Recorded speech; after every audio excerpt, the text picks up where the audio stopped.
يا مساء الخير اخواتي، بقى عاملين ايه؟ قبل ما نبدا الحلقه بتاعتنا النهارده ما تنسوش كده تصلوا على النبي. النهارده هعمل لكم كراميل لاتيه، حاجه كده عظمه ونعملها في البيت بمنتهى السهوله. اول حاجه هنجيب الكراف بتاعنا وهنجيب اللبن. هنحط في الكراف في معيار كوبايه من اللبن، يعني كوبايه لبن كده تكون كامله، تمام قوي كده. بعد كده هنقوم جايبين صوص الكراميل ده. طبعا لو مش متاح منه في البيت بيتباع منه الحجم الصغير خالص، وكمان ممكن نعمله في البيت بمنتهى السهولة، وهعلمكم الطريقة عاملة ازاي. هنحط كده في معيار معلقة كبيرة، يعني مثلا 30 ملي بس كده، تمام حلو.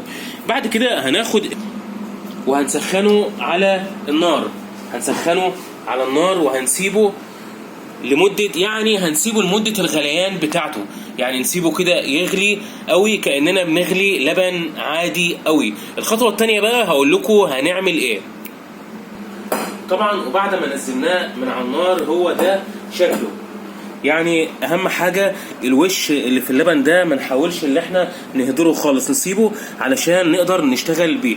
بعد كده بقى هناخده معانا وهنروح ناحية المكنه كده، مكنه الاسبريسو. طبعا انا حطيت هنا في الدراع اسبريسو. هنجيب بقى الكوبايه بتاعتنا وهنفتح عليها، ده بيبقى شوت اسبريسو، وهنفتح كده اهو. طبعا زي ما انتم شايفين نازل البن بتاع الاسبريسو، نازل اهو متصفي.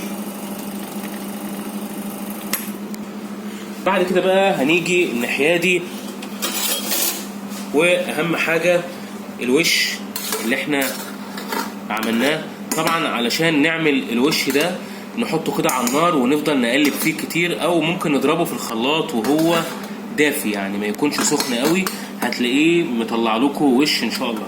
بعد كده هنقوم حاطين كده الفوم الكتير ده كده في الكوبايه فوق القهوه.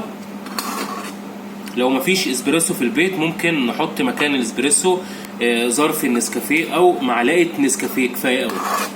هنحط الوش بتاعنا اهو. طبعا دي حاجه عظمه قوي، يا ريت كلكم تشربوه في البيت. ده بيتباع طبعا في الكافيهات غالي جدا، يعني في البيت ممكن نعمله بمنتهى السهوله كده زي ما علمتكم، ومش هيكلفنا ربع التكلفه اللي احنا بنشربه بره. كده احنا حطينا خلاص الفوم بتاعنا. هنقوم نازلين بقى كده باللبن. اهم حاجه طبعا الفوم، يعني كراميل لاتيه حاجه كده عظمه قوي. طبعا زي ما انتم شايفين اهو.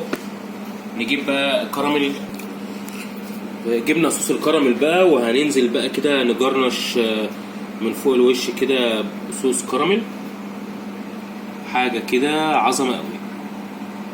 ما هو بقى لاتيه كراميل، لازم نديله طعم الكراميل بقى بغباوه بقى.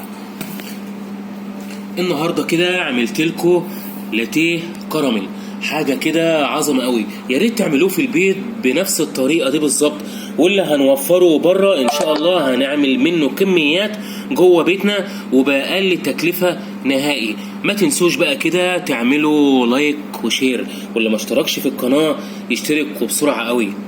بس خلاص.